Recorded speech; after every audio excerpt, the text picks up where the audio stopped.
racial, sexual, and religious chauvinism to rabid nationalist fervor are beginning not to work. Business of who I am and whether I'm good or bad or achieving or not, all that's learned along the way. It's just a ride. And we can change it anytime we want. It's only a choice. No effort, no work, no job, no savings of money. I realized that I had the game wrong.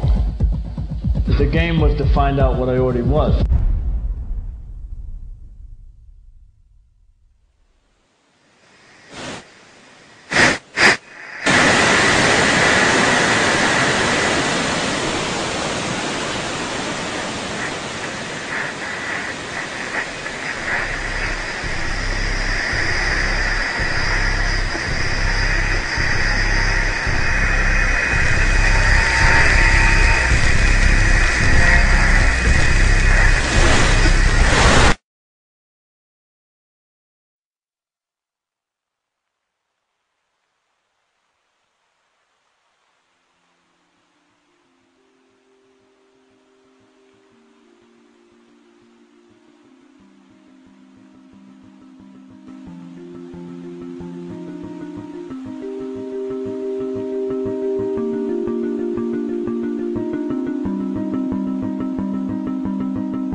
We were saying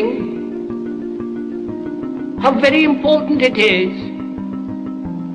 to bring about in the human mind the radical revolution.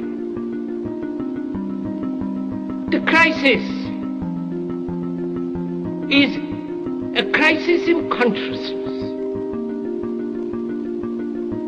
a crisis that cannot anymore accept the old norms, the old patterns, the ancient traditions. And considering what the world is now, with all their misery, conflict, destructive brutality, aggression, and so on, man is still as he was. He's still brutal, violent, aggressive, acquisitive, competitive, and he has built a society along these lines.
Society today is composed of a series of institutions. From political institutions, legal institutions, religious institutions, to institutions of social class, familial values, and occupational specialization. It is obvious the profound influence these traditionalized structures have in shaping our understandings and perspectives.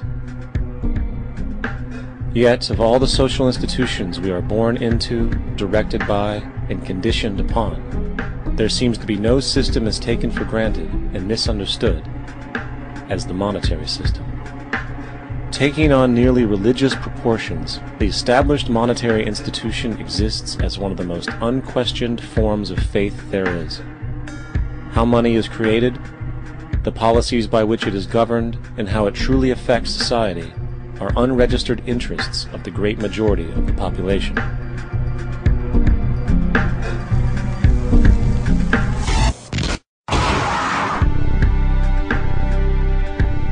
In a world where 1% of the population owns 40% of the planet's wealth, in a world where 34,000 children die every single day from poverty and preventable diseases, and where 50% of the world's population lives on less than $2 a day, one thing is clear: something is very wrong. And whether we are aware of it or not, the lifeblood of all of our established institutions, and thus society itself, is money. Therefore, understanding this institution of monetary policy is critical to understanding why our lives are the way they are. Unfortunately, economics is often viewed with confusion and boredom. Endless streams of financial jargon coupled with intimidating mathematics quickly deters people from attempts at understanding it.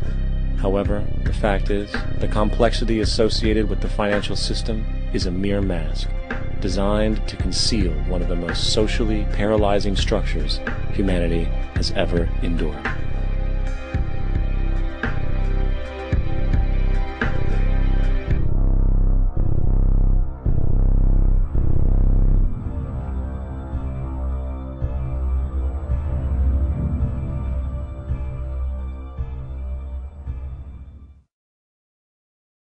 A number of years ago, the Central Bank of the United States, the Federal Reserve, produced a document entitled Modern Money Mechanics.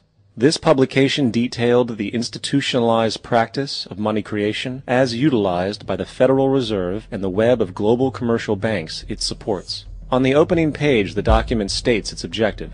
The purpose of this booklet is to describe the basic process of money creation in a fractional reserve banking system. It then proceeds to describe this fractional reserve process through various banking terminology, a translation of which goes something like this.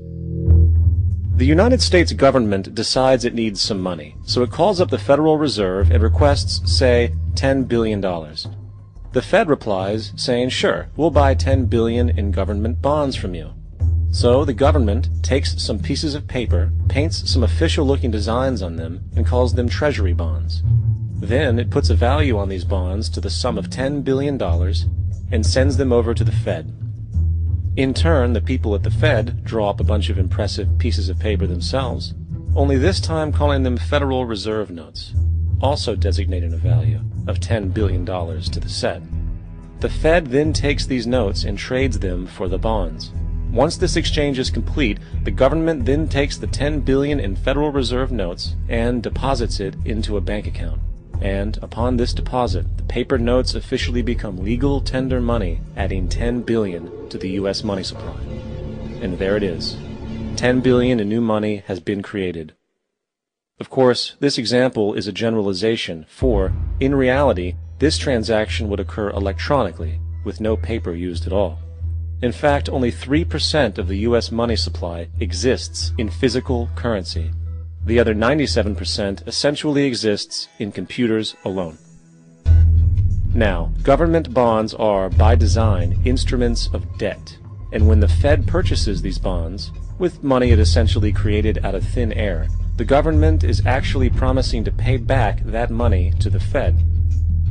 In other words, the money was created out of debt. This mind-numbing paradox of how money or value can be created out of debt or a liability will become more clear as we further this exercise. So, the exchange has been made and now $10 billion sits in a commercial bank account. Here's where it gets really interesting.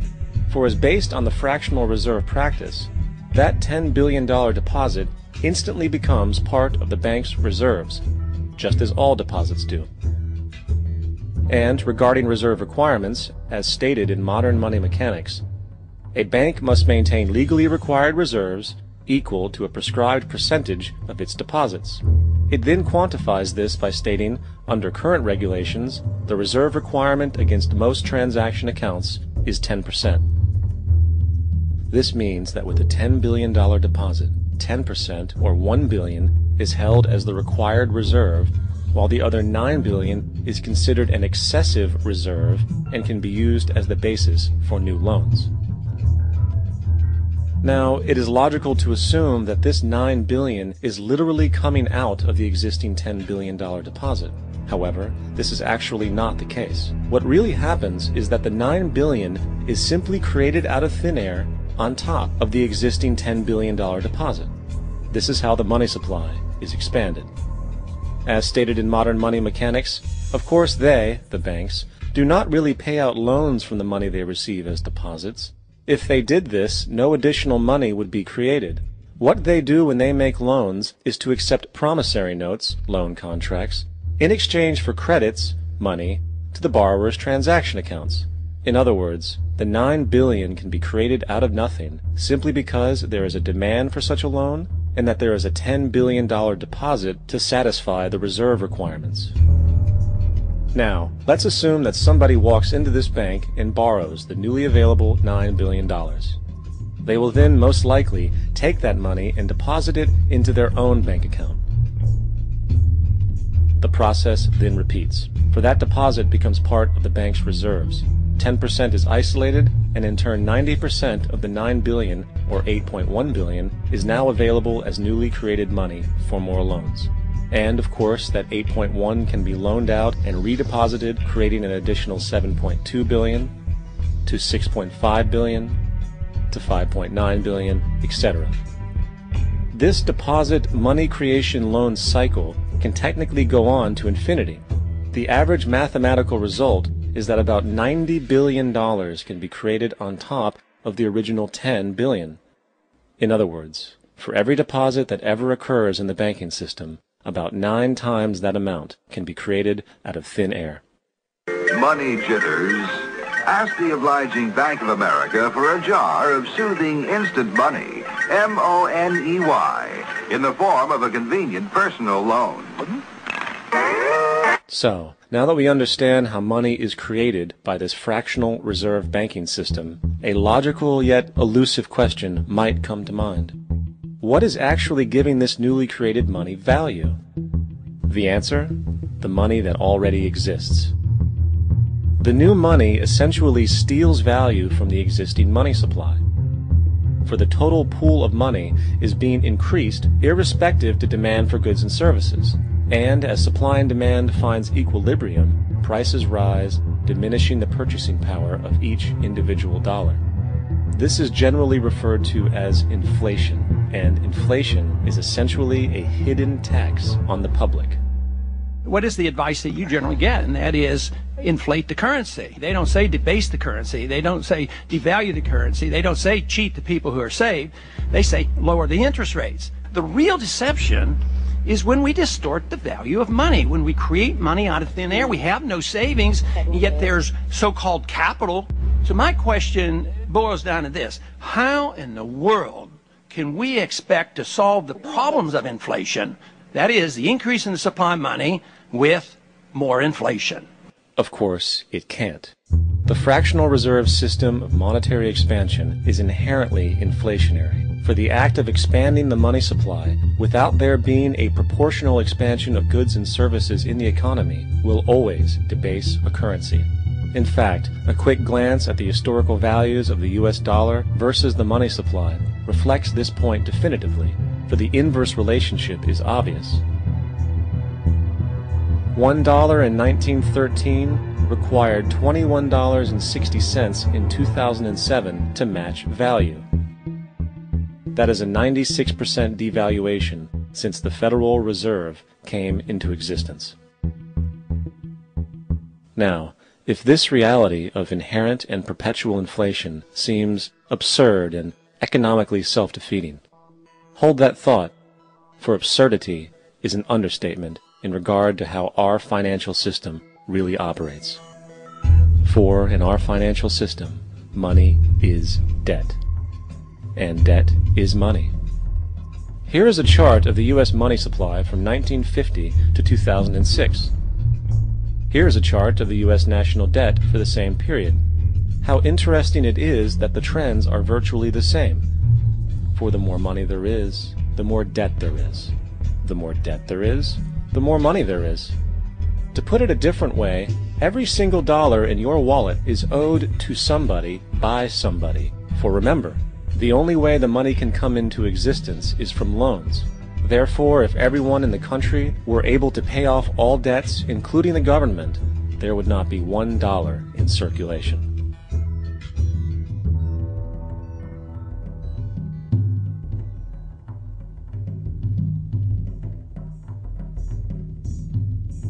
In fact, the last time in American history the national debt was completely paid off was in 1835, after President Andrew Jackson shut down the central bank that preceded the Federal Reserve.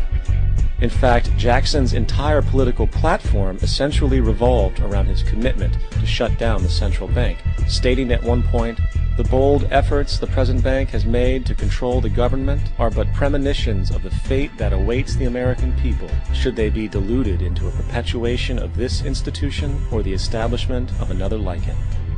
Unfortunately, his message was short-lived, and the international bankers succeeded to install another central bank in 1913, the Federal Reserve. And as long as this institution exists, perpetual debt is guaranteed. Now, so far we have discussed the reality that money is created out of debt, through loans.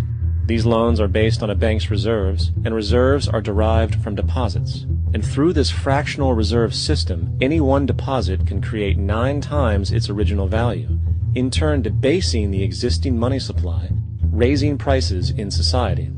And since all this money is created out of debt and circulated randomly through commerce, people become detached from their original debt, and a disequilibrium exists, where people are forced to compete for labor in order to pool enough money out of the money supply to cover their costs of living.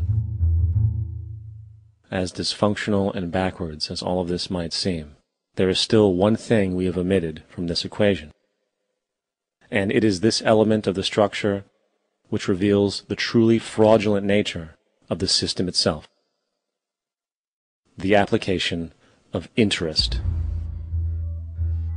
When the government borrows money from the Fed, or when a person borrows money from a bank, it almost always has to be paid back with accrued interest. In other words, almost every single dollar that exists must be eventually returned to a bank with interest paid as well. But if all money is borrowed from the central bank and is expanded by commercial banks through loans, only what would be referred to as the principal is being created in the money supply. So then, where is the money to cover all of the interest that is charged? Nowhere. It doesn't exist. The ramifications of this are staggering, for the amount of money owed back to the banks will always exceed the amount of money that is available in circulation.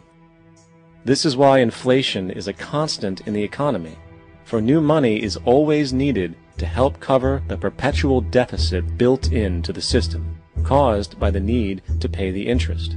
What this also means is that mathematically, defaults and bankruptcy are literally built into the system, and there will always be poor pockets of society that get the short end of the stick. An analogy would be a game of musical chairs, for once the music stops, somebody is left out to dry. And that's the point. It invariably transfers true wealth from the individual to the banks. For if you are unable to pay for your mortgage, they will take your property. This is particularly enraging when you realize that not only is such a default inevitable due to the fractional reserve practice, but also because of the fact that the money that the bank loaned to you didn't even legally exist in the first place. In 1969, there was a Minnesota court case involving a man named Jerome Daly, who was challenging the foreclosure of his home by the bank which provided the loan to purchase it. His argument was that the mortgage contract required both parties, being he and the bank, each put up a legitimate form of property for the exchange. In legal language, this is called consideration. Mr. Daly explained that the money was, in fact, not the property of the bank, for it was created out of nothing as soon as the loan agreement was signed. Remember what modern money mechanics stated about loans? What they do when they make loans is to accept promissory notes in exchange for credits. Reserves are unchanged by the loan transactions, but deposit credits constitute new additions to the total deposits of the banking system. In other words, the money doesn't come out of their existing assets. the bank is simply inventing it, putting up nothing of its own except for a theoretical liability on paper. As the court case progressed, the bank's president, Mr. Morgan, took the stand, and in the judge's personal memorandum, he recalled that the plaintiff, bank's president, admitted that, in combination with the Federal Reserve Bank, did create the money and credit upon its books by bookkeeping entry. The money and credit first came into existence when they created it. Mr. Morgan admitted that no United States law or statute existed which gave him the right to do this. A lawful consideration must exist and be tendered to support the note. The jury found that there was no lawful consideration, and I agree. He also poetically added, only God can create something of value out of nothing. And upon this revelation, the court rejected the bank's claim for foreclosure, and Daly kept his home. The implications of this court decision are immense. For every time you borrow money from a bank, whether it is a mortgage loan or a credit card charge, the money given to you is not only counterfeit, it is an illegitimate form of consideration, and hence voids the contract to repay, for the bank never had the money as property to begin with. Unfortunately, such legal realizations are suppressed and ignored, and the game of perpetual wealth transfer and perpetual debt continues. And this brings us to the ultimate question: why? During the American Civil War, President Lincoln bypassed the high-interest loans offered by the European banks and decided to do what the Founding Fathers advocated, which was to create an independent and inherently debt-free currency. It was called the greenback. Shortly after this measure was taken, an internal document circulated between private British and American banking interests stated, "Slavery is but the owning of labor, and carries with it the care of laborers, while the European plan is that capital shall control labor by controlling wages. This can be done by controlling the money. It will not do to allow the greenback, as we cannot control that." The fractional reserve policy perpetrated by the Federal Reserve, which has spread in practice to the great majority of banks in the world, is, in fact, a system of modern slavery. Think about it. Money is created out of debt. And what do people do when they are in debt? They submit to employment to pay it off. But if money can only be created out of loans, how can society ever be debt-free? It can't. And that's the point. And it is the fear of losing assets coupled with the struggle to keep up with the perpetual debt and inflation inherent in the system, compounded by the inescapable scarcity within the money supply itself, created by the interest that can never be repaid, that keeps the wage slave in line, running on the hamster wheel with millions of others, in effect powering an empire that truly benefits only the elite at the top of the pyramid.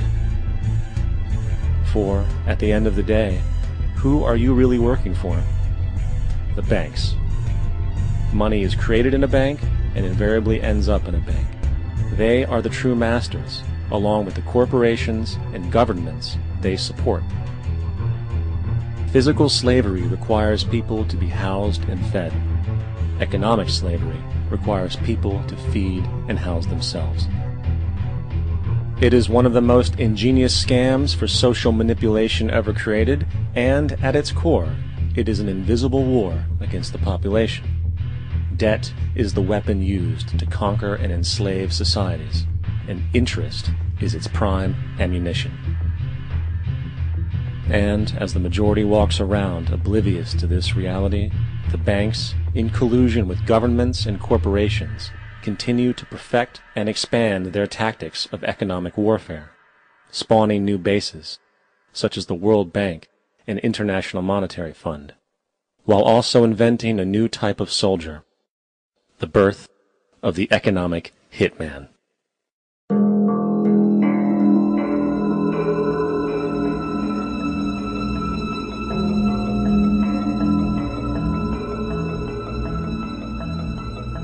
We economic hitmen really have been the ones responsible for creating this first truly global empire. And we work many different ways.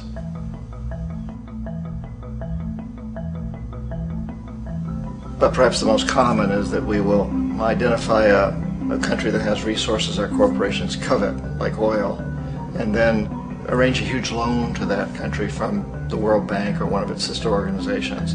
But the money never actually goes to the country. Instead, it goes to our big corporations to build infrastructure projects in that country, power plants, industrial parks, ports, things that benefit a few rich people in that country, in addition to our corporations, but really don't help the majority of the people at all. However, those people, the whole country is left holding a huge debt.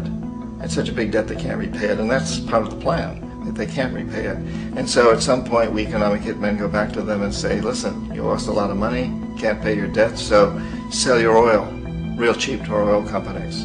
Allow us to build a military base in your country, or send troops in support of ours to someplace in the world like Iraq, or vote with us on the next UN vote, to have their electric utility company privatized and their water and sewage system privatized and sold to U.S. corporations or other multinational corporations. So there was that whole mushrooming thing, and it's so typical of the way the IMF and the World Bank work, that you put a country in debt, it's such a big debt it can't pay it, and then you offer to refinance that debt and pay even more interest. And you demand this quid pro quo, which you call a conditionality or good governance, which means basically that they've got to sell off their resources, including many of their social services, their utility companies, their school systems sometimes, their penal systems, their insurance systems, to foreign corporations. So it's a double, triple, quadruple whammy. The precedent for economic hitmen really began back in the early 50s when democratically elected Mossadegh, who was elected in Iran, he was considered to be the hope for democracy in the Middle East and around the world. He was Time Magazine's Man of the Year. But one of the things that he'd run on and began to implement was the idea that foreign oil companies needed to pay the Iranian people a lot more for the oil that they were taking out of Iran. The Iranian people should benefit from their own oil. Strange policy. We didn't like that, of course. But we were afraid to do what we normally were doing, which was to send in the military. Instead, we sent in one CIA agent, Kermit Roosevelt, Teddy Roosevelt's relative. And Kermit went in with a few $1 million and was very, very effective and efficient. And in a short amount of time, he managed to get Mossadegh overthrown and brought in the Shah of Iran to replace him, who always was favorable to oil. And it was extremely effective. Bombs overflow Tehran. Army officers shout that Mossadegh has surrendered and his regime as virtual dictator of Iran is ended. Pictures of the Shah are paraded through the streets as sentiment reverses. The Shah is welcomed home. So back here in the United States, in Washington, people looked around and said, wow, that was easy and cheap. So this established a whole new way of manipulating countries, of creating empire. The only problem with Roosevelt was that he was a card-carrying CIA agent, and had he been caught, the ramifications could have been pretty serious. So very quickly at that point, the decision was made to use private consultants to channel the money through the World Bank or the IMF or one of the other such agencies, to bring in people like me who worked for private companies, so that if we got caught, there would be no governmental ramifications.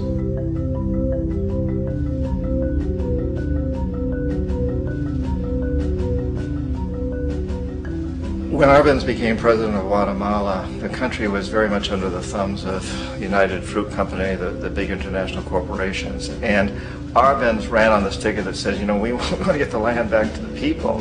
And once he took power, he was implementing policies that would do exactly that, give land rights back to the people. United Fruit didn't like that very much. And so they hired a public relations firm, launched a huge campaign in the United States to convince the United States people, the citizens of the United States, and the press of the United States, and the Congress of the United States, that Arbenz was a Soviet puppet, and that if we allowed him to stay in power, the Soviets would have a foothold in this hemisphere. And that at that point in time was a huge fear on everybody's mind, the Red Terror, the communist terror. And so, to make a long story short, out of this public relations campaign came a commitment on the part of the CIA and the military to take this man out. And in fact, we did. We sent in planes, we sent in soldiers, we sent in jackals, we sent everything in to take him out. and did take him out. And as soon as he was removed from office, the new guy that took over after him basically reinstated everything to the big international corporations, including United Fruit.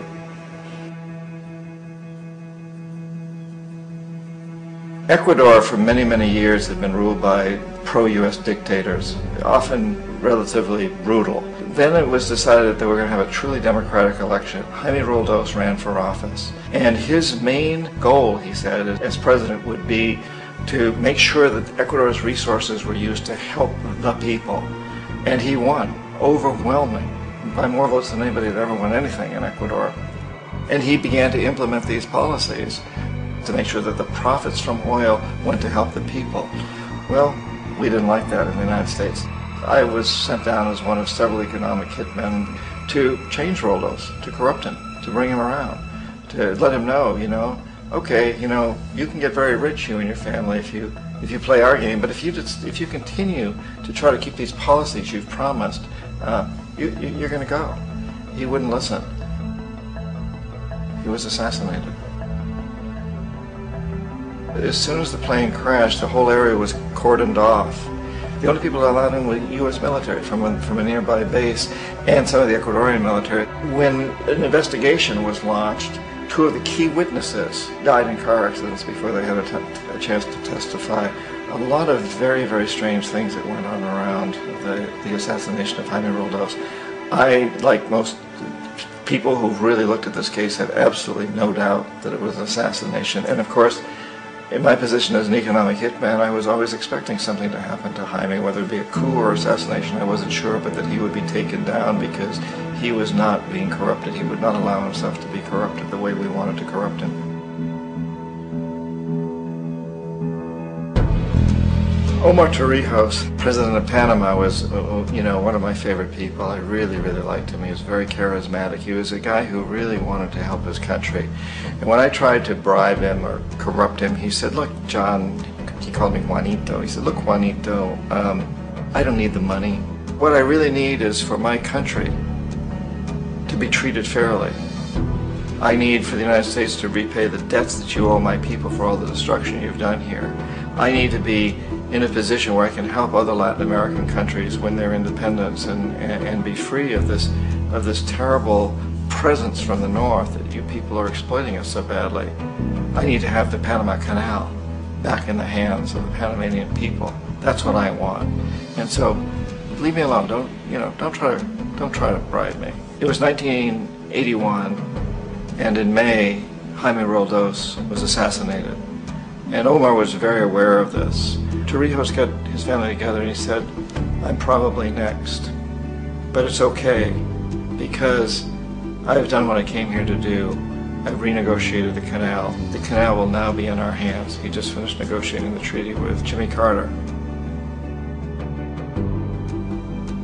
In June of that same year, just a couple of months later, he also went down in an airplane crash, which there's no question was executed by CIA-sponsored jackals. Tremendous amount of evidence that one of Torrijos' security guards handed him at the last moment as he was getting on the plane a tape recorder, a small tape recorder that contained a bomb.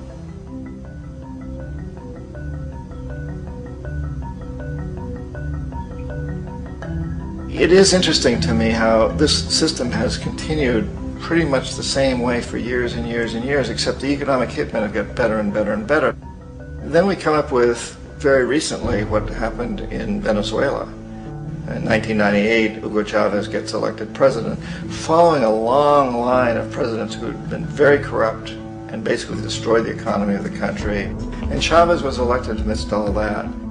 Chavez stood up to the United States, and he's done it primarily demanding that Venezuelan oil be used to help the Venezuelan people.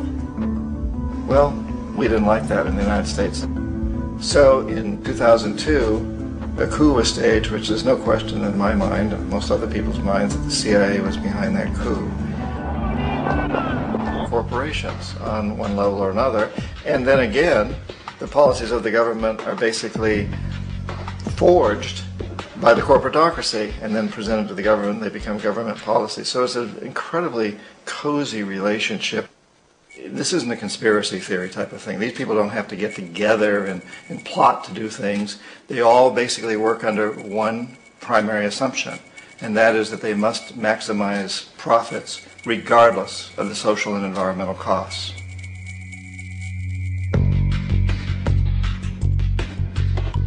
This process of manipulation by the corporatocracy through the use of debt, bribery, and political overthrow is called globalization. Just as the Federal Reserve keeps the American public in a position of indentured servitude through perpetual debt, inflation, and interest, the World Bank and IMF serve this role on a global scale. The basic scam is simple. Put a country in debt either by its own indiscretion or through corrupting the leader of that country, then impose conditionalities or structural adjustment policies, often consisting of the following. Currency devaluation. When the value of a currency drops, so does everything valued in it. This makes indigenous resources available to predator countries at a fraction of their worth. Large funding cuts for social programs. These usually include education and healthcare, compromising the well-being and integrity of the society, leaving the public vulnerable to exploitation. Privatization of state-owned enterprises. This means that socially important systems can be purchased and regulated by foreign corporations for profit. For example, in 1999, the World Bank insisted that the Bolivian government sell the public water system of its third largest city to a subsidy of the U.S. corporation Bechtel. As soon as this occurred, water bills for the already impoverished local residents skyrocketed. It wasn't until after a full-blown revolt by the people that the Bechtel contract was nullified. Then there is trade liberalization, or the opening up of the economy through removing any restrictions on foreign trade. This allows for a number of abusive economic manifestations, such as transnational corporations bringing in their own mass-produced products, undercutting the indigenous production and ruining local economies. An example is Jamaica, which, after accepting loans and conditionalities from the World Bank, lost its largest cash crop markets due to competition with Western imports. Today, countless farmers are out of work, for they are unable to compete with the large corporations. Another variation is the creation of numerous seemingly unnoticed, unregulated, inhumane sweatshop factories, which take advantage of the imposed economic hardship. Additionally, due to production deregulation, environmental destruction is perpetual, as a country's resources are often exploited by the indifferent corporations while outputting large amounts of deliberate pollution. The largest environmental lawsuit in the history of the world today is being brought on behalf of 30,000 Ecuadorian Amazonian people against Texaco, which is now owned by Chevron, so today it's against Chevron, but for activities conducted by Texaco. Estimated to be more than 18 times what the Exxon Valdez dumped into the coast of Alaska. In the case of Ecuador, it wasn't an accident. The oil companies did it intentionally. They knew they were doing it to save money out there rather than arranging for proper disposal. Furthermore, a cursory glance at the performance record of the World Bank reveals that the institution, which publicly claims to help poor countries develop and alleviate poverty, has done nothing but increase poverty and the wealth gap, while corporate profits soar. In 1960, the income gap between the fifth of the world's people in the richest countries versus the fifth in the poorest countries was 30 to 1. By 1998, it was 74 to 1. While global GNP rose 40% between 1970 and 1985, those in poverty actually increased by 17%. While from 1985 to 2000, those living on less than $1 a day increased by 18%. Even the Joint Economic Committee of the U.S. Congress admitted that there is a mere 40% success rate of all World Bank projects. In the late 1960s, the World Bank intervened in Ecuador with large loans. During the next 30 years, poverty grew from 50% to 70%.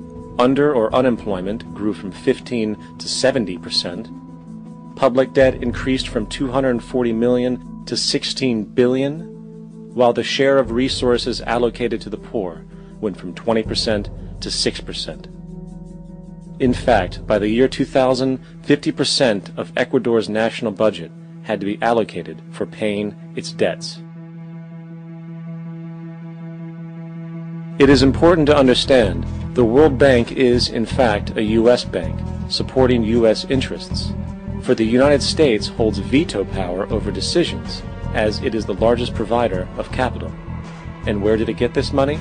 You guessed it, it made it out of thin air through the fractional reserve banking system. Of the world's top 100 economies, as based on annual GDP, 51 are corporations, and 47 of that 51 are U.S.-based. Walmart, General Motors, and Exxon are more economically powerful than Saudi Arabia, Poland, Norway, South Africa, Finland, Indonesia, and many others. And, as protective trade barriers are broken down, currencies tossed together and manipulated in floating markets, and state economy.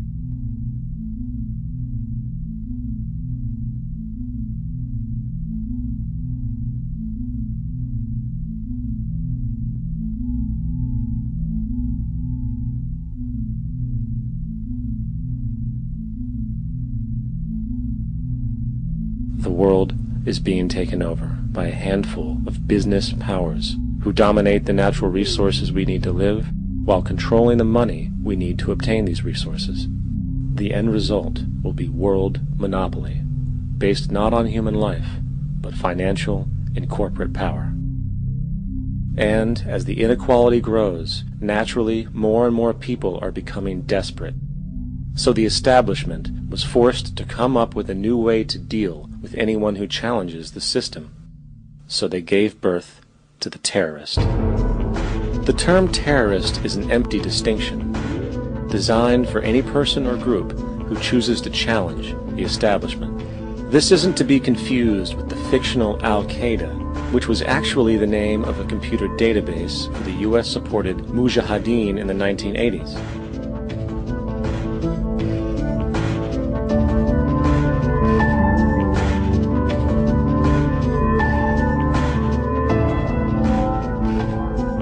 In 2007, the Department of Defense received $161.8 billion for the so-called global war on terrorism. According to the National Counterterrorism Center, in 2004, roughly 2,000 people were killed internationally due to supposed terrorist acts.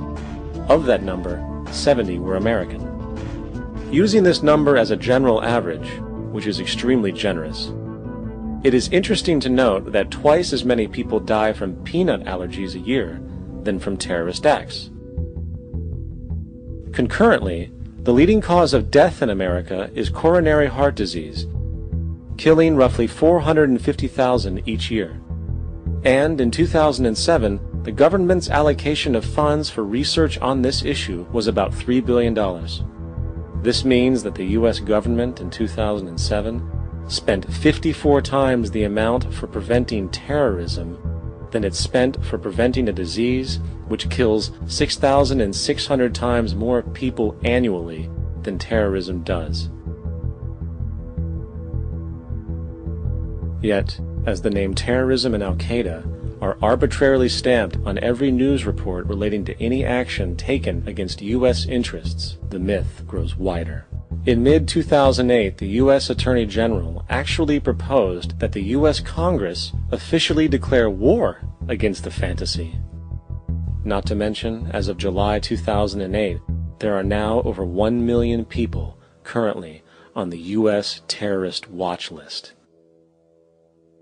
These so-called counterterrorism measures, of course, have nothing to do with social protection, and everything to do with preserving the establishment amongst the growing anti-American sentiment both domestically and internationally, which is legitimately founded on the greed-based corporate empire expansion that is exploiting the world. The true terrorists of our world do not meet at the docks at midnight or scream Allah Akbar before some violent action. The true terrorists of our world wear $5,000 suits and work in the highest positions of finance, government, and business. So, what do we do? How do we stop a system of greed and corruption that has so much power and momentum? How do we stop this aberrant group behavior which feels no compassion for, say, the millions slaughtered in Iraq and Afghanistan, so the corporatocracy can control energy resources and opium production for Wall Street profit?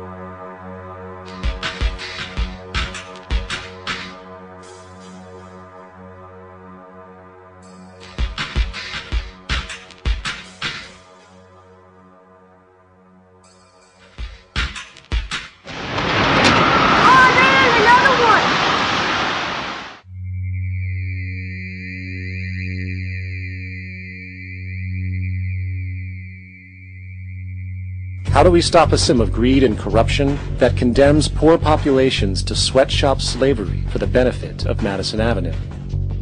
Or that engineers false flag terror attacks for the sake of manipulation?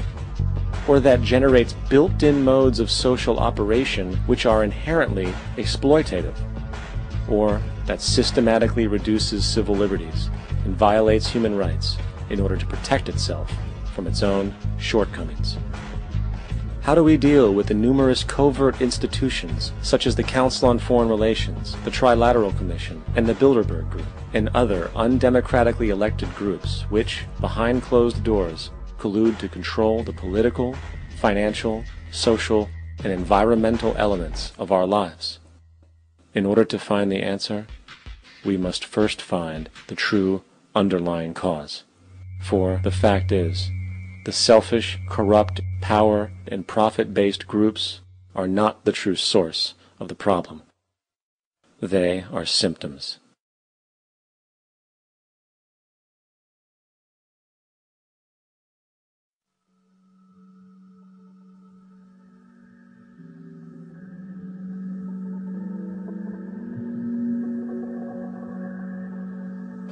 My name is Jock Fresco. I'm an industrial designer and a social engineer. I'm very much interested in society and developing a system that might be sustainable for all people. First of all, the word corruption is a monetary invention. That aberrant behavior that's disruptive to the well-being of people, while you're dealing with human behavior. And human behavior appears to be environmentally determined, meaning if you were raised by the Seminole Indians as a baby, never saw anything else, you'd hold that value system. And this goes for nations, it goes for individuals, for families. They try to indoctrinate their children to their particular faith and their country and make them feel like they're part of that. And they build a society which they call established. They establish a workable point of view and tend to perpetuate that, whereas all societies are really emergent, not established. And so they fight new ideas that would interfere with the establishment. Governments try to perpetuate that which keeps them in power. People are not elected to political office to change things. They're put there to keep things the way they are.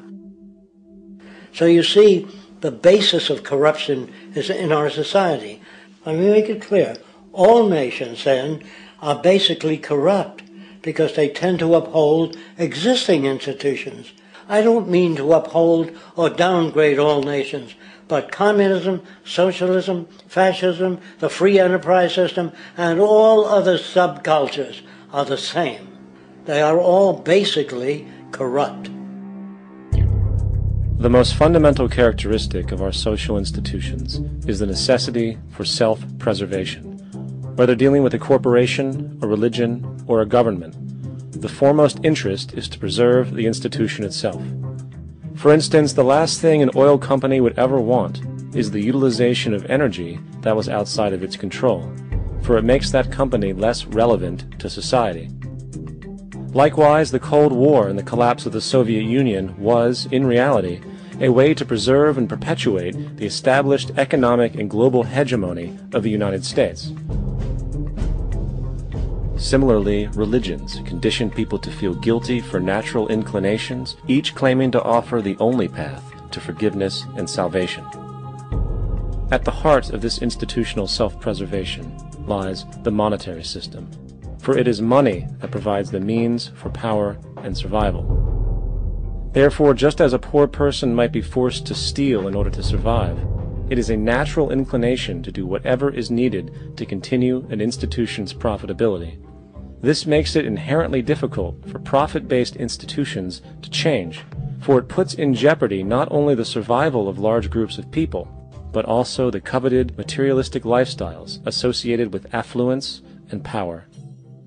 Therefore, the paralyzing necessity to preserve an institution, regardless of its social relevance, is largely rooted in the need for money or profit.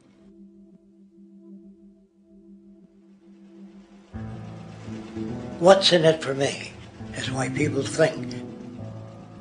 And so if a man makes money selling a certain product, naturally he's going to fight the existence of another product that may threaten his institution. Therefore, people cannot be fair, and people do not trust each other. A guy will come over to you and say, I got just the house you're looking for. He's a salesman. When a doctor says, I think your kidney has to come out, I don't know if he's trying to pay off a yacht or that my kidney has to come out. It's hard in a monetary system to trust people. If you came into my store and I said, this lamp that I've got is pretty good, but the lamp next door is much better, I wouldn't be in business very long. It wouldn't work. If I were ethical, it wouldn't work. So when you say industry cares for people, that's not true.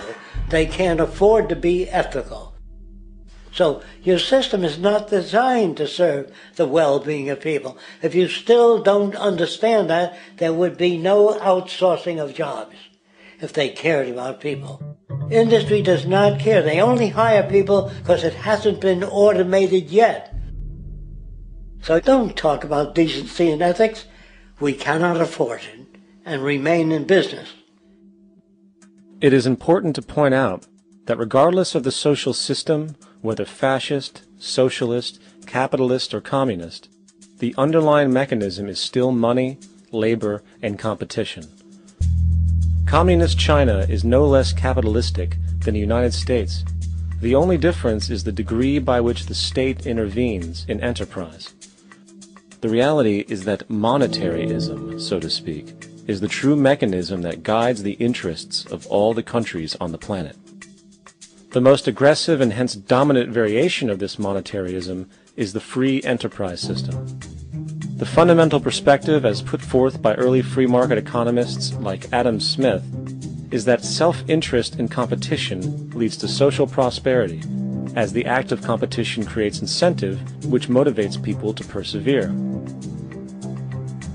However, what isn't talked about is how a competition-based economy invariably leads to strategic corruption, power and wealth consolidation, social stratification, technological paralysis, labor abuse, and, ultimately, a covert form of government dictatorship by the rich elite. The word corruption is often defined as moral perversion. If a company dumps toxic waste into the ocean to save money, most people recognize this as corrupt behavior. On a more subtle level, when Walmart moves into a small town and forces small businesses to shut down for they are unable to compete, a gray area emerges. For what exactly is Walmart doing wrong?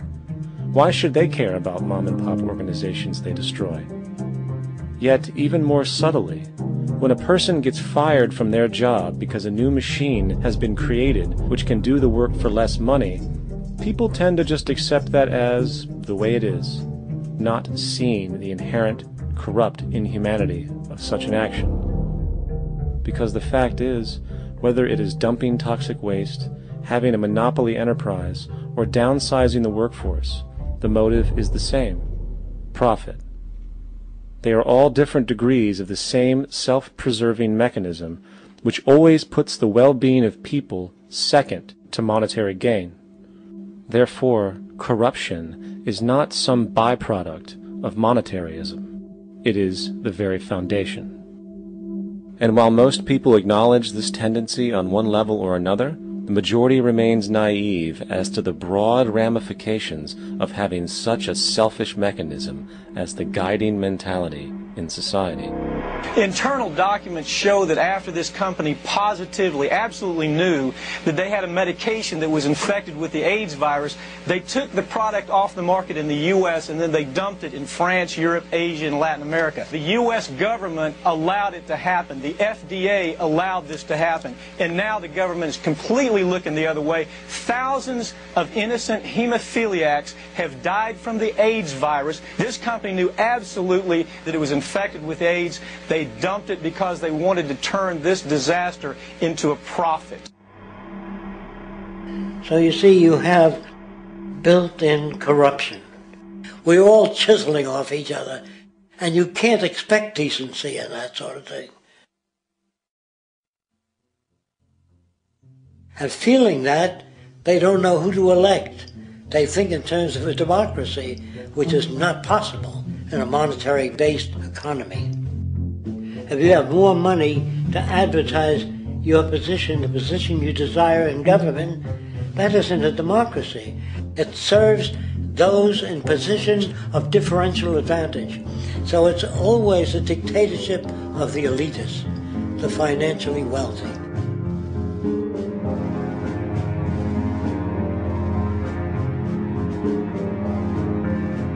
It is an interesting observation to note how seemingly unknown personalities magically appear on the scene as presidential candidates. Then, before you know it, somehow you are left to choose from a small group of extremely wealthy people who suspiciously have the same broad social view. Obviously, it's a joke. The people placed on the ballot are done so because they have been pre-decided to be acceptable by the established financial powers who actually run the show. Yet, many who understand this illusion of democracy often think, if only we could just get our honest, ethical politicians in power, then we would be okay. Well, while this idea, of course, seems reasonable in our established-oriented worldview, it is, unfortunately, another fallacy.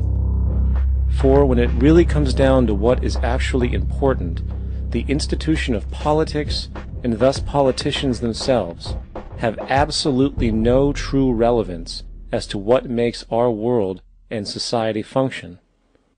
It's not politicians that can solve problems. They have no technical capabilities. They don't know how to solve problems. Even if they were sincere, they don't know how to solve problems. It's the technicians that produce the desalination plants. It's the technicians that give you electricity, that give you motor vehicles, that heat your house and cool it in the summertime. It's technology that solves problems, not politics. Politics cannot solve problems because they're not trained to do so. Very few people today stop and consider what it is that actually improves their lives. Is it money? Obviously not. One cannot eat money or stuff money into their car to get it to run. Is it politics? All politicians can do is create laws, establish budgets, and declare war. Is it religion? Of course not. Religion creates nothing except intangible emotional solace for those who require it. The true gift that we as human beings have, which has been solely responsible for everything that has improved our lives, is technology. What is technology? Technology is a pencil, which allows one to solidify ideas on paper for communication. Technology is an automobile, which allows one to travel faster than feet would allow. Technology is a pair of eyeglasses, which enables sight for those who need it. Applied technology itself is merely an extension of human attributes, which reduces human effort, freeing humans from a particular chore or problem. Imagine what your life would be like today without a telephone, or an oven, or a computer, or an airplane. Everything in your home, which you take for granted, from a doorbell, to a table, to a dishwasher, is technology generated from the creative, scientific ingenuity of human technicians, not money, politics, or religion. These are false institutions. And writing your congressman is fantastic. They tell you to write your congressman if you want something done. The men in Washington should be at the forefront of technology, the forefront of human studies, the forefront of crime, all the factors that shape human behavior. You don't have to write your congressman. What kind of people are they that are appointed to do that job? The future will have great difficulty. And the question that's raised by politicians is, how much will a project cost? The question is not how much will it cost. Do we have the resources? And we have the resources today to house everyone, build hospitals all over the world, build schools all over the world, the finest equipment and labs for teaching and doing medical research. So you see, we have all that, but we're in a monetary system. And in a monetary system, there's profit. And what is the fundamental mechanism that drives the profit system besides self-interest? What is it exactly that maintains that competitive edge at its core? Is it high efficiency and sustainability? No, that isn't part of their design. Nothing produced in our profit-based society is even remotely sustainable or efficient. If it was, there wouldn't be a multi-million-dollar-a-year service industry for automobiles, nor would the average lifespan for most electronics be less than 3 months before they're obsolete. Is it abundance? Absolutely not. Abundance, as based on the laws of supply and demand, is actually a negative thing. If a diamond company finds 10 times the usual amount of diamonds during their mining, it means the supply of diamonds has increased, which means the cost and profit per diamond drops. The fact is, efficiency, sustainability, and abundance are enemies of profit. To put it into a word, it is the mechanism of scarcity that increases profits. What is scarcity? Based on keeping products valuable. Slowing up production on oil raises the price. Maintaining scarcity of diamonds keeps the price high. They burn diamonds at the Kimberley diamond mines. They made a carbon that keeps the price up. So then, what does it mean for society when scarcity, either produced naturally or through manipulation, is a beneficial condition for industry? It means that sustainability and abundance will never ever occur in a profit system, for it simply goes against the very nature of the structure. Therefore, it is impossible to have a world without war or poverty. It is impossible to continually advance technology to its most efficient and productive states. And, most dramatically, it is impossible to expect human beings to behave in truly ethical or decent ways.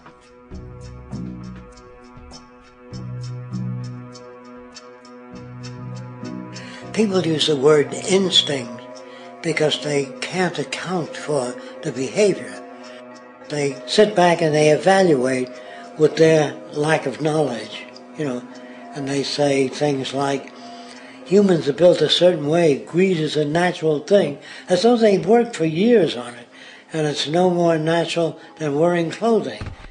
What we want to do is to eliminate the causes of the problems, eliminate the processes that produce greed and bigotry and prejudice and people taking advantage of one another and elitism, eliminating the need for prisons and welfare. We have always had these problems because we have always lived within scarcity and barter and monetary systems that produce scarcity. If you eradicate the conditions that generate what you call socially offensive behavior, it does not exist. The guy said, well, isn't that inborn?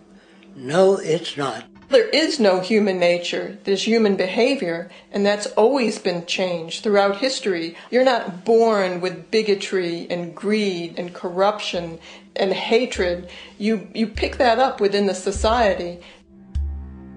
War, poverty, corruption, hunger, misery, human suffering will not change in a monetary system. That is, there'll be very little significant change.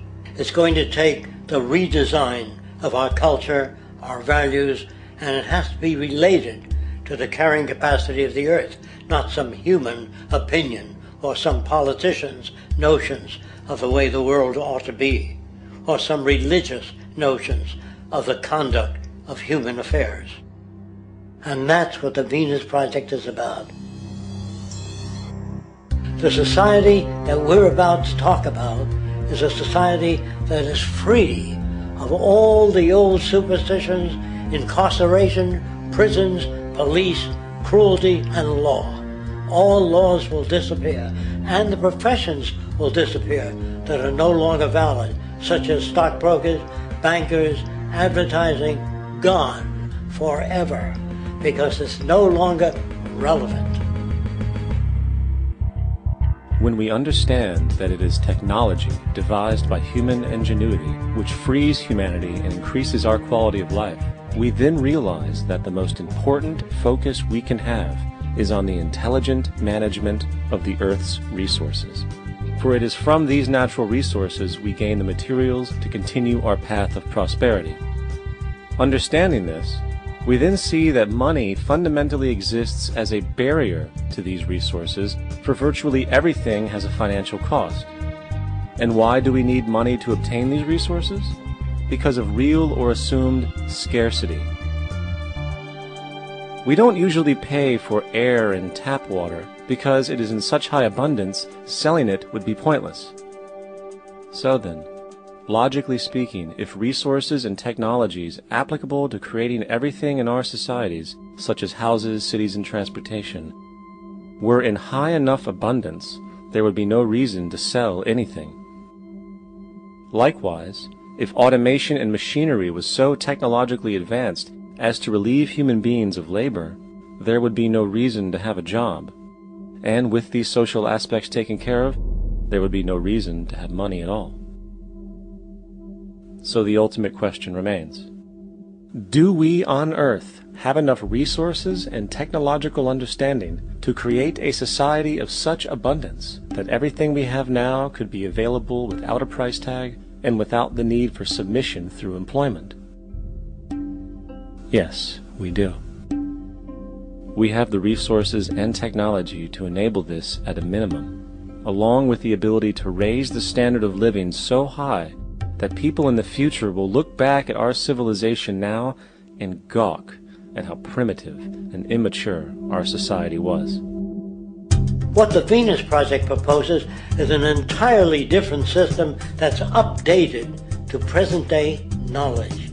We've never given scientists the problem of how do you design a society which would eliminate boring and monotonous jobs, that would eliminate accidents in transportation, that would enable people to have a high standard of living, that would eliminate poisons in our food, that would give us other sources of energy that are clean and efficient. We can do that out there.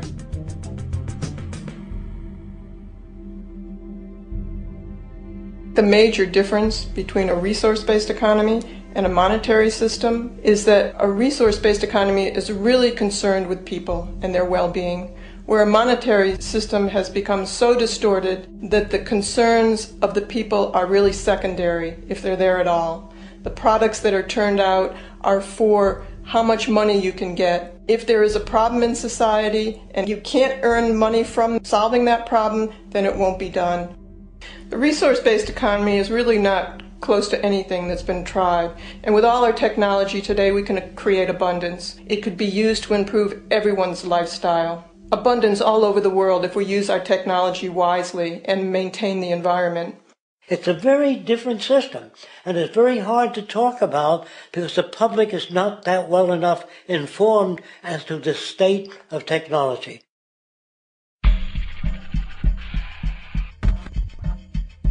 At present, we don't have to burn fossil fuels. We don't have to use anything that would contaminate the environment. There are many sources of energy available. Alternative energy solutions pushed by the establishment, such as hydrogen, biomass, and even nuclear, are highly insufficient, dangerous, and exist only to perpetuate the profit structure that industry has created.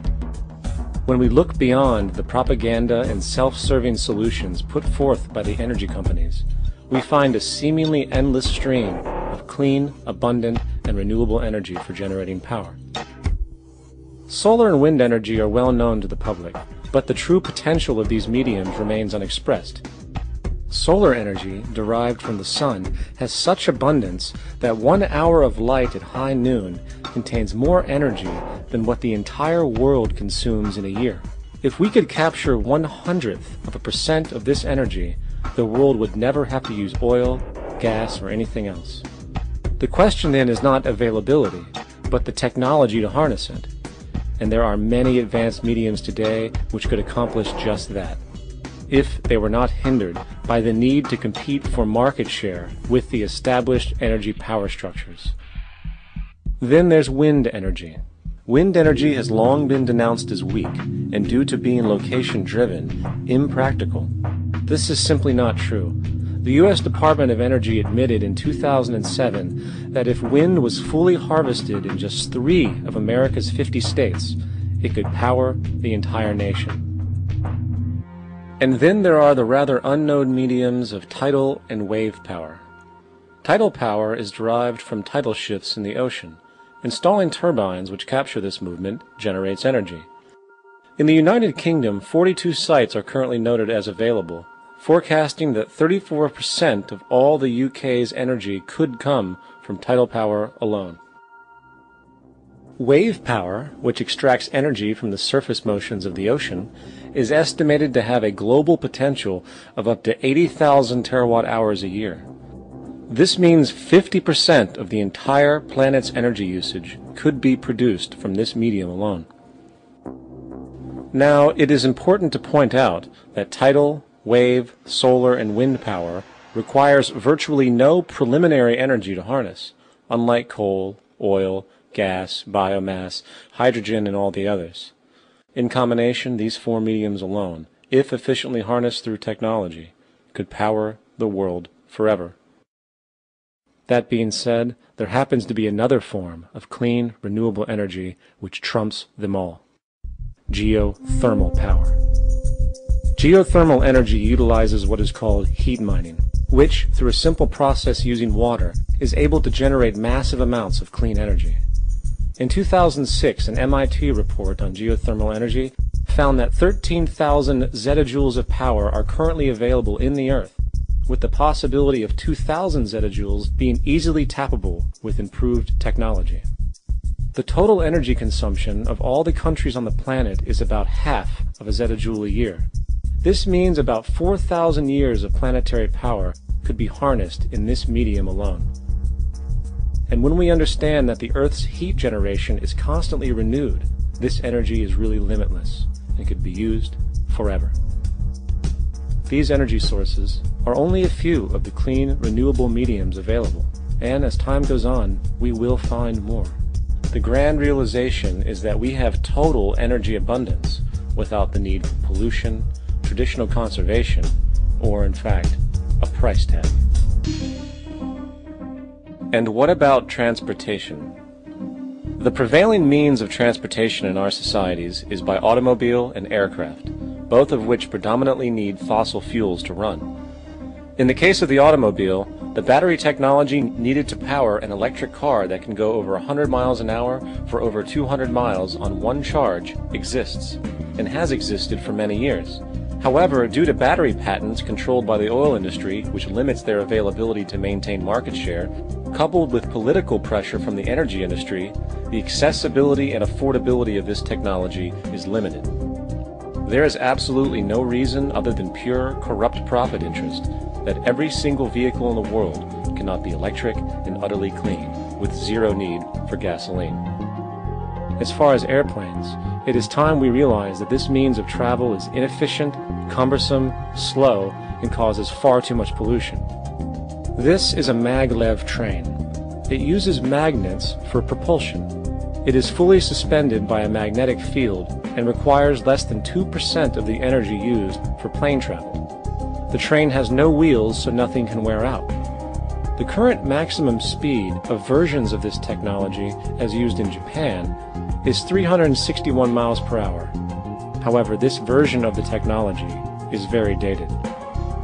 An organization called ET3, which has connections with the Venus Project, has established a tube-based maglev that can travel up to 4,000 miles per hour in a motionless, frictionless tube, which can go over land or underwater. Imagine going from LA to New York for an extended lunch break, or from Washington, D.C. to Beijing, China in 2 hours. This is the future of continental and intercontinental travel, fast, clean, with only a fraction of the energy usage we use today for the same means. In fact, between maglev technology, advanced battery storage, and geothermal energy, there would be no reason to ever burn fossil fuels again. And we can do this now if we were not held back by the paralyzing profit structure. America is inclined toward fascism. It has a propensity by its dominant philosophy and religion to uphold the fascist point of view. American industry is essentially a fascist institution. If you don't understand that, the minute you punch that time clock, you walk into a dictatorship. We're given notions about the respectability of work, and I really look at it as being paid slavery. They're brought up to believe that you shall earn your living by the sweat of your brow. That holds people back, freeing people from drudgery, repetitive jobs which make them ignorant. You rob them. In our society, that is a resource-based economy, machines free people. You see, we can't imagine that because we've never known that kind of world. If we look back at history, we see a very clear pattern of machine automation slowly replacing human labor. From the disappearance of the elevator man to the near full automation of an automobile production plant, the fact is, as technology grows, the need for humans in the workforce will continually be diminished. This creates a serious clash, which proves the falseness of the monetary-based labor system. For human employment is in direct competition with technological development. Therefore, given the fundamental priority of profit by industry, people through time will be continually laid off and replaced by machine. When industry takes on a machine, instead of shortening the workday, they downsize. You lose your job, so you have a right to fear machines. In a high-technology, resource-based economy, it is conservative to say that about 90% of all current occupations could be phased out by machines, freeing humans to live their life without servitude, for this is the point of technology itself.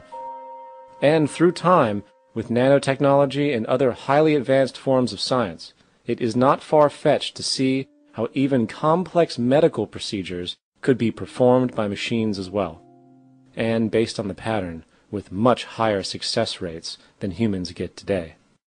The path is clear, but our monetary-based structure, which requires labor for income, blocks this progress. For humans need jobs in order to survive.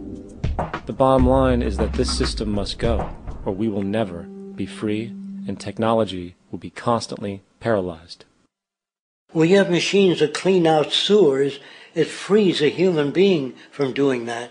So look at machines as extensions of human performance. Furthermore, many occupations today will have simply no basis to exist in a resource-based economy, such as anything associated with the management of money, advertising, along with the legal system itself. For without money, a great majority of the crimes that are committed today would never occur. Virtually all forms of crime are a consequence of the monetary system, either directly or by neuroses inflicted through financial deprivation. Therefore, laws themselves could eventually become extinct. Instead of putting up a sign, drive carefully, slippery when wet, put abrasive in the highway so it's not slippery when wet. And if a person gets in a car, they're drunk, and the car oscillates a great deal, there's a little pendulum that swings up and back, and that'll pull the car over to the side. Not a law solution. Put sonar and radar in automobiles so they can't hit one another. Man-made laws are attempts to deal with occurring problems, and not knowing how to solve them, they make a law.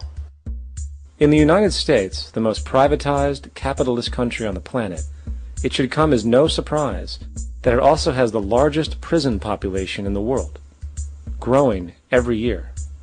Statistically, most of these people are uneducated and come from poor, deprived societies. And, contrary to propaganda, it is this environmental conditioning which lures them into criminal and violent behavior. However, society looks the other way in regard to this point. The legal and prison systems are just more examples of how our society avoids examining the root causes of behavior. Billions are spent each year on prisons and police, while only a fraction is spent on programs for poverty, which is one of the most fundamental variables responsible for crime to begin with. And as long as we have an economic system which prefers and in fact creates scarcity and deprivation, crime will never go away.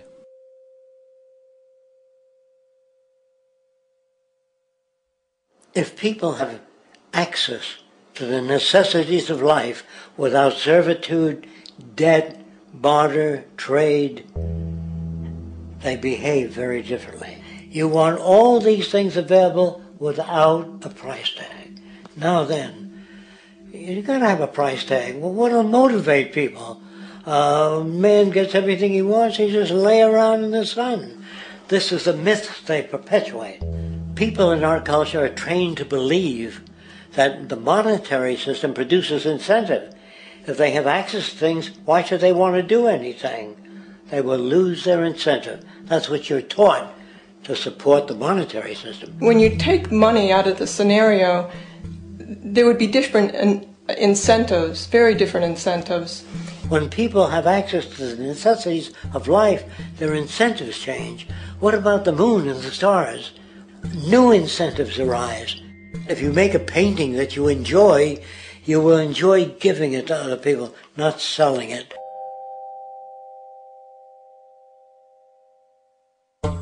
I think most of the education that I've seen today is essentially producing a person for a job. It's very specialized. They're not generalists. People don't know a lot about a lot of different subjects.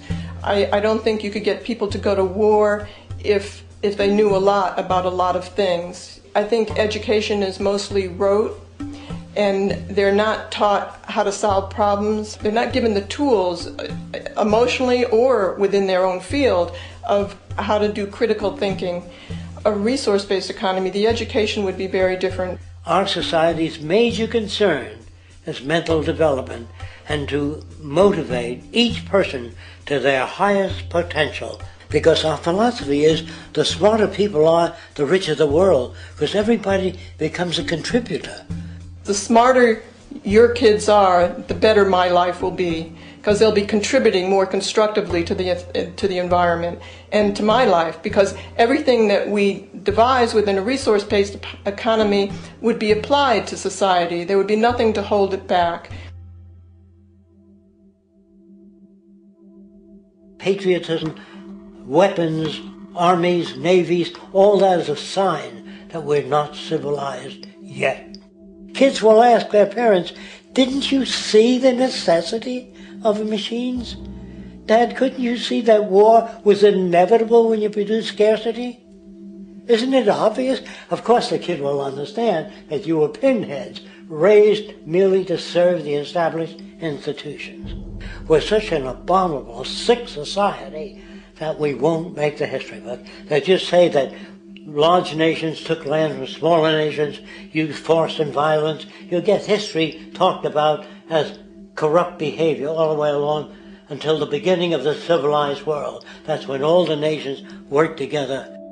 World unification, working toward common good for all human beings, and without anyone being subservient to anyone else, without social stratification, whether it be technical elitism or any other kind of elitism, eradicated from the face of the earth. The state does nothing because there is no state. There is no state.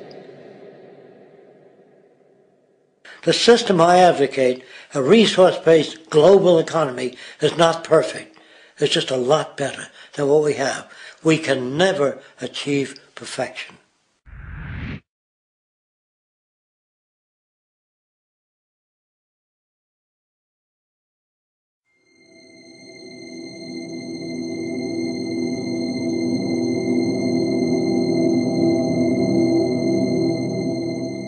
The social values of our society, which has manifested in perpetual warfare, corruption, oppressive laws, social stratification, irrelevant superstitions, environmental destruction, and a despotic, socially indifferent, profit-oriented ruling class, is fundamentally the result of a collective ignorance of two of the most basic insights humans can have about reality: the emergent and symbiotic aspects of natural law. The emergent nature of reality is that all systems, whether it is knowledge, society, technology, philosophy, or any other creation, will, when uninhibited, undergo fluid, perpetual change. What we consider commonplace today, such as modern communication and transportation, would have been unimaginable in ancient times. Likewise, the future will contain technologies, realizations, and social structures that we cannot even fathom in the present. We have gone from alchemy to chemistry, from a geocentric universe to a heliocentric, from believing that demons were the cause of illness to modern medicine. This development shows no sign of ending, and it is this awareness that aligns us and leads us on a continuous path to growth and progress. Static, empirical knowledge does not exist. Rather, it is the insight of the emergence of all systems we must recognize. This means we must be open to new information at all times, even if it threatens our current belief system and hence identities. Sadly, society today has failed to recognize this, and the established institutions continue to paralyze growth by preserving outdated social structures. Simultaneously, the population suffers from a fear of change, for their conditioning assumes a static identity, and challenging one's belief system usually results in insult and apprehension, for being wrong is erroneously associated with failure, when, in fact, to be proven wrong should be celebrated, for it is elevating someone to a new level of understanding, furthering awareness. The fact is, there is no such thing as a smart human being, for it is merely a matter of time before their ideas are updated, changed, or eradicated. And this tendency to blindly hold on to a belief system, sheltering it from new, possibly transforming information, is nothing less than a form of intellectual materialism. The monetary system perpetuates this materialism not only by its self-preserving structures, but also through the countless number of people who have been conditioned into blindly and thoughtlessly upholding these structures, therefore becoming self-appointed guardians of the status quo. Sheep, which no longer need a sheepdog to control them, for they control each other by ostracizing those who step out of the norm. This tendency to resist change and uphold existing institutions for the sake of identity, comfort, power, and profit is completely unsustainable and will only produce further imbalance, fragmentation, distortion, and invariably, destruction. It's time to change. From hunters and gatherers to the agricultural revolution to the industrial revolution, the pattern is clear. It is time for a new social system which reflects the understandings we have today. The monetary system is a product of a period of time where scarcity was a reality. Now, with the age of technology, it is no longer relevant to society. Gone with the aberrant behavior it manifests. Likewise, dominant worldviews, such as theistic religion, operate with the same social irrelevancy. Islam, Christianity, Judaism, Hinduism, and all of the others exist as barriers to personal and social growth, for each group perpetuates a closed worldview, and this finite understanding that they acknowledge is simply not possible in an emergent universe. Yet, religion has succeeded in shutting down the awareness of this emergence by instilling the psychological distortion of faith upon its followers, where logic and new information is rejected in favor of traditionalized, outdated beliefs. The concept of God is really a method of accounting for the nature of things. In the early days, people didn't know enough about how things formed, how nature worked, so they invented their own little stories. And they made God in their own image. A guy that gets angry. When people don't behave right, he creates floods and earthquakes. And they say it's an act of God. A cursory glance at the suppressed history of religion reveals that even the foundational myths themselves are emergent culminations, developed through influence over time. For example, a cardinal doctrine of the Christian faith is the death and resurrection of Christ. This notion is so important that the Bible itself states, "And if Christ be not risen, then is our preaching vain, and your faith is also vain." Yet it is very difficult to take this account literally, for not only is there no primary source denoting this supernatural event in secular history, awareness of the enormous number of pre-Christian saviors who also died and were resurrected immediately puts the story in mythological territory by association.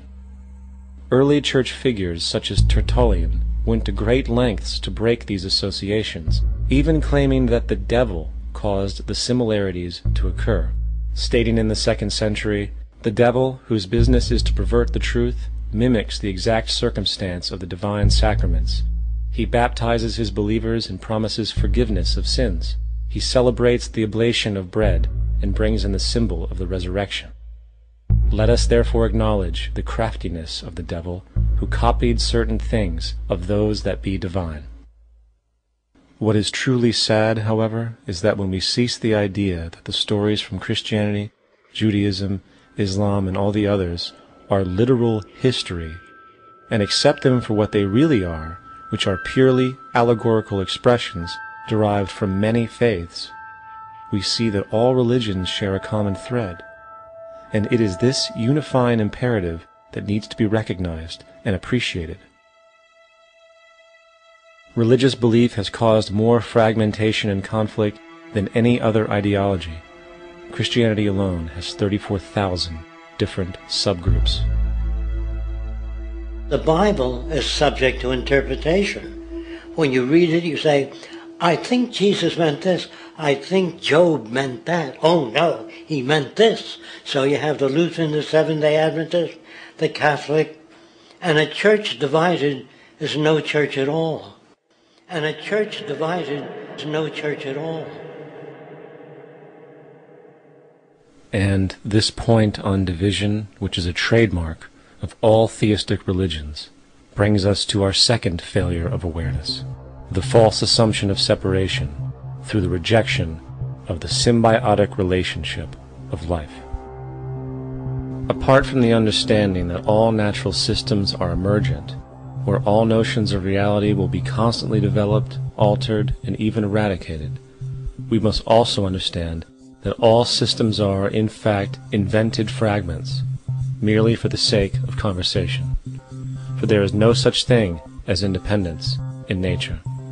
The whole of nature is a unified system of interdependent variables, each a cause and a reaction, existing only as a concentrated whole. You don't see the plug connected to the environment, so it looks like we're free, wandering around.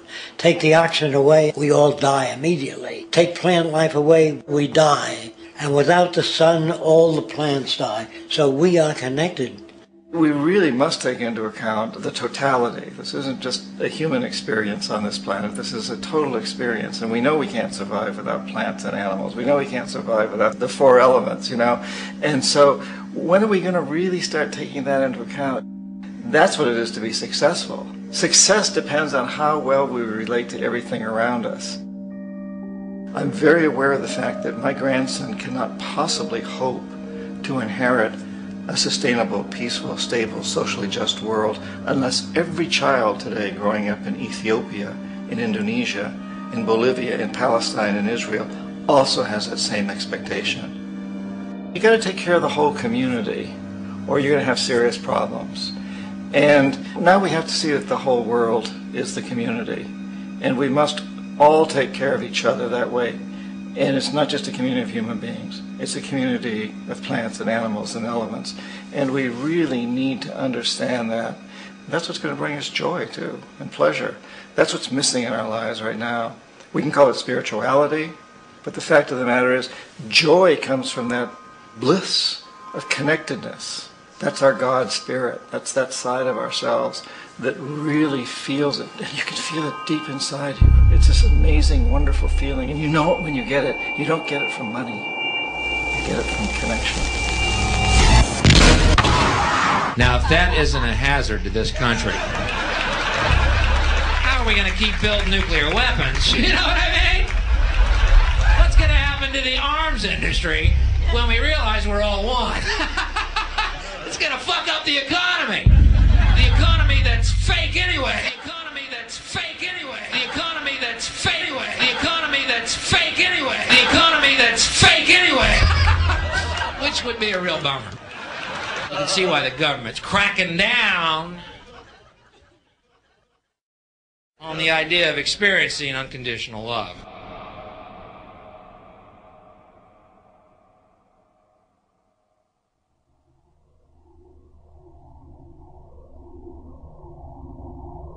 Once we understand that the integrity of our personal existences are completely dependent on the integrity of everything else in our world, we have truly understood the meaning of unconditional love. For love is extensionality, and seeing everything as you and you as everything can have no conditionalities. For, in fact, we are all everything at once. If it's true that we're all from the center of a star, every atom in each of us from the center of a star, then we're all the same thing. Even a Coke machine or a cigarette butt in the street in Buffalo is made out of atoms that came from a star. They've all been recycled thousands of times, as have you and I. And therefore, it's only me out there. So what is there to be afraid of? What is there that needs solace-seeking? Nothing. There's nothing to be afraid of because it's all us. The trouble is we have been separated by being born and given a name and an identity and being individuated. We've been separated from the oneness, and that's what religion exploits, that people have this yearning to be part of the overall one again. So they exploit that. They call it God. They say he has rules. And I think it's cruel. I think you can do it absent religion.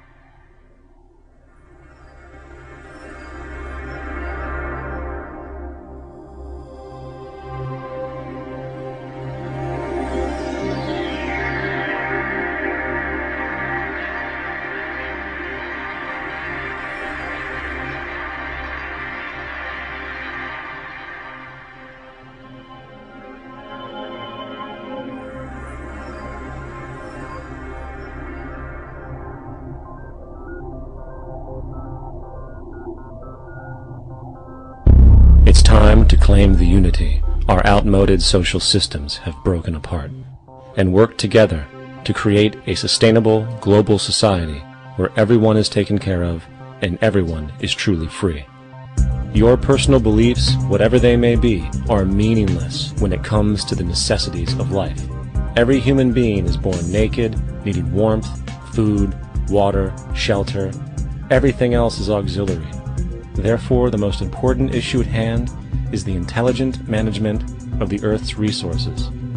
This can never be accomplished in a monetary system, for the pursuit of profit is the pursuit of self-interest, and therefore imbalance is inherent.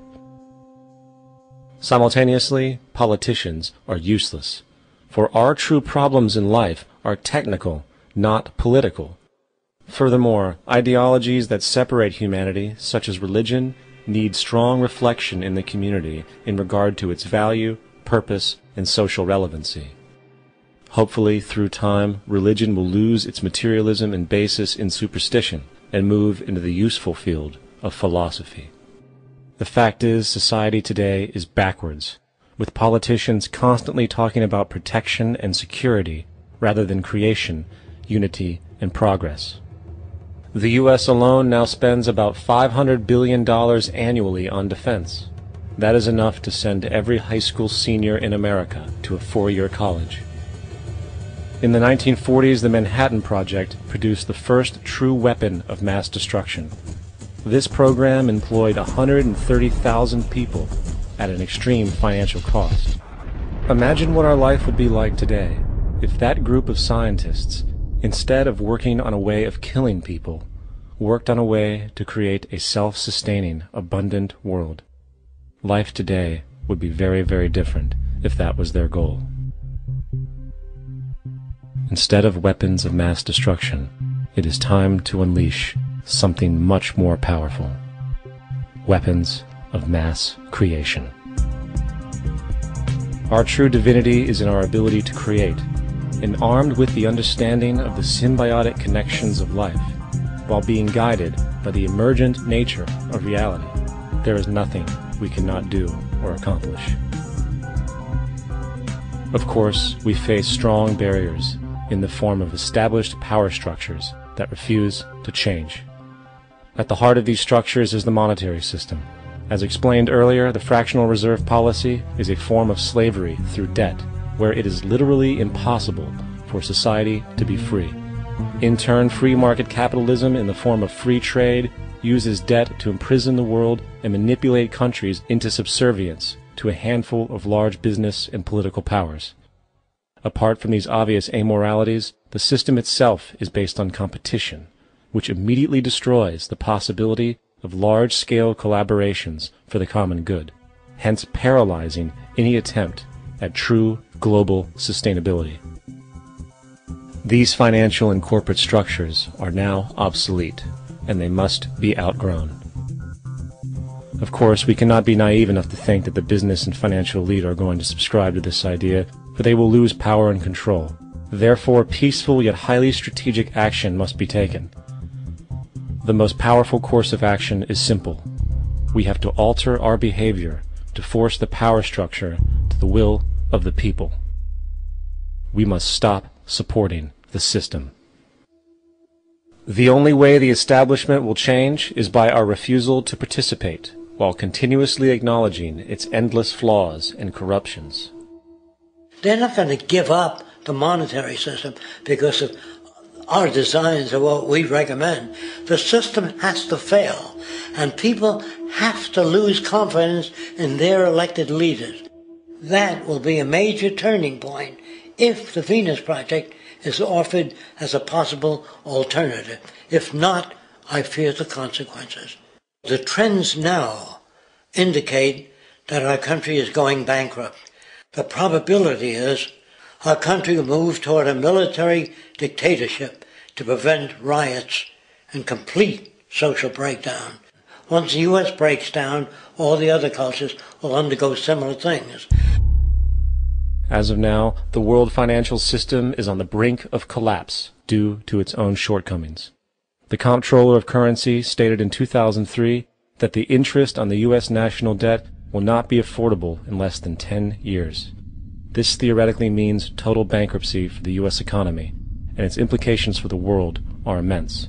In turn, the fractional reserve-based monetary system is reaching its theoretical limits of expansion, and the banking failures you are seeing are just the beginning. This is why inflation is skyrocketing, All debt is at record levels, and the government and Fed are hemorrhaging new money to bail out the corrupt system. For the only way to keep the banks going is by making more money. The only way to make more money is to create more debt and inflation. It is simply a matter of time before the tables turn, and there is no one willing to take new loans, while defaults grow, as people are unable to afford their current loans. Then the expansion of money will stop, and contraction will begin on a scale never before seen, ending a century-long pyramid scheme. This has already begun. Therefore, we need to expose this financial failure for what it is, using this weakness to our advantage. Here are some suggestions. Expose the banking fraud. Citibank, JP Morgan Chase, and Bank of America are the most powerful controllers within the corrupt Federal Reserve System. It's time to boycott these institutions. If you have a bank account or a credit card with any of them, move your money to another bank. If you have a mortgage, refinance with another bank. If you own their stock, sell it. If you work for them, quit. This gesture will express contempt for the true powers behind the private banking cartel known as the Federal Reserve, and create awareness about the fraud of the banking system itself. 2. Turn off the TV news. Visit the emerging independent news agencies on the internet for your information. CNN, NBC, ABC, Fox, and all the others present all news pre-filtered to maintain the status quo. With 4 corporations owning all major media outlets, objective information is impossible. This is the true beauty of the internet, and the establishment has been losing control because of this free flow of information. We must protect the internet at all times, as it is truly our savior right now. 3. Don't ever allow yourself, your family, or anyone you know to ever join the military. This is an obsolete institution now used exclusively for maintaining an establishment that is no longer relevant. U.S. soldiers in Iraq work for U.S. corporations, not the people. Propaganda forces us to believe that war is natural and the military is an honorable institution. Well, if war is natural, why are there 18 suicides every single day by American veterans who have post-traumatic stress disorder? If our military men and women are so honored, why is it that 25% of the American homeless population are veterans? 4. Stop supporting the energy companies. If you live in a detached house, get off the grid. Investigate every means of making your home self-sustainable with clean energy. Solar, wind, and other renewable energies are now affordable consumer realities, and considering the never-ending rising cost of traditional energies, it will likely be a cheaper investment over time. If you drive, get the smallest car you can, and consider using one of the many conversion technologies that can enable your car to be a hybrid, electric, or run on anything other than establishment fuels. 5. Reject the political system. The illusion of democracy is an insult to our intelligence. In a monetary system, there is no such thing as a true democracy, and there never was. We have 2 political parties owned by the same set of corporate lobbyists. They are placed in their positions by the corporations, with popularity artificially projected by their media. In a system of inherent corruption, the change of personnel every couple of years has very little relevance. Instead of pretending that the political game has any true meaning, focus your energy on how to transcend this failed system. And 6. Join the movement. Go to thezeitgeistmovement.com and help us create the largest mass movement for social change the world has ever seen. We must mobilize and educate everyone about the inherent corruption of our current world system, along with the only true sustainable solution, declaring all the natural resources on the planet as common heritage to all people, while informing everyone as to the true state of technology and how we can all be free if the world works together rather than fights. The choice lies with you. You can continue to be a slave to the finance system and watch the continuous wars, depressions, and injustice across the globe while placating yourself with vain entertainment and materialistic garbage. Or you can focus your energy on true, meaningful, lasting, holistic change, which actually has the realistic ability to support and free all humans with no one left behind. But, in the end, the most relevant change must occur first inside of you.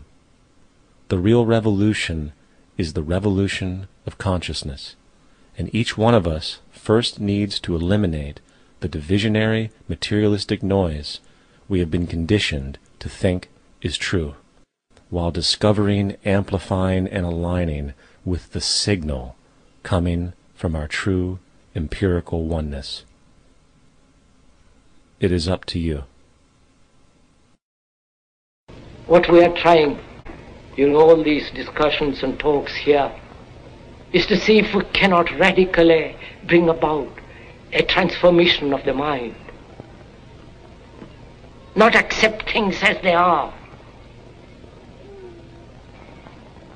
but to understand it, to go into it, to examine it, give your heart and your mind with everything that you have to find out a way of living differently.